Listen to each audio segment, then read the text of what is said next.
morning. It's nice to be here once again. If you look at the BRICS, apart from South Africa, probably maybe Russia, China has over 1 billion population, India has over 1 billion population. And you have rightly said it, the population is what is driving this, but one would have thought that instead of South Africa being there, in Nigeria would have been there. But what has killed us over the years? Poor leadership, bad governance, and insincerity among our leaders have led us to this point. But it is a force already, as you have said, and don't forget that they are also working on having a unified currency in the BRICS world to break the dollar dominance. To break the dollar dominance and the pound's dominance and others. And don't forget, Russia has a strong military force. Even the US cannot dare Russia. The UK cannot dare Russia. So Russia is a strong force in the BRICS. But let's look at what benefit for Nigeria.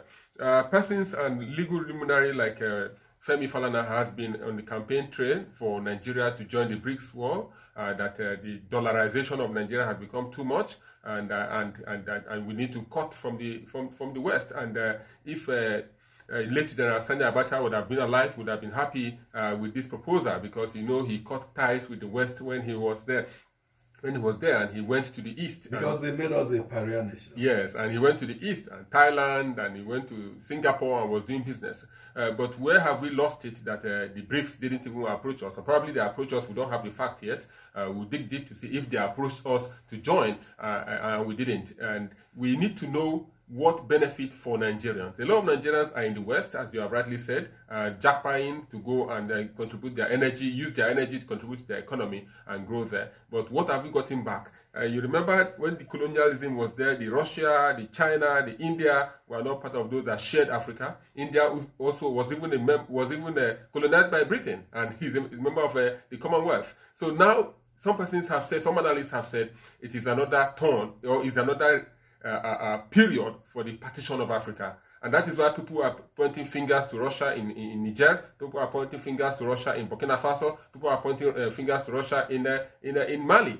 And Russia will tell you, well, we have a private security, private military company who is doing our bidding. It's not us, Russia, that is doing it. So we need to also look at the economics. The think tank need to come together and say, is Nigeria going to benefit from the BRICS? And if we align with the BRICS, are we going to cut ties with the IMF, with the World Bank, and with the West? So it's a big one for our political class, or the economic class, or whatever you call it, to think and see. It has to be a thinking for the long run. In the next 10 years, what will be the benefit for Nigeria if we join the BRICS? South Africa is doing fairly well, Amici. The countries in the BRICS are not that poor. Even if we say there's poverty in Russia, Russia was not Russia, in India. India was #1 poverty capital. India was number one what do you call it, open defecation capital before Nigeria took over.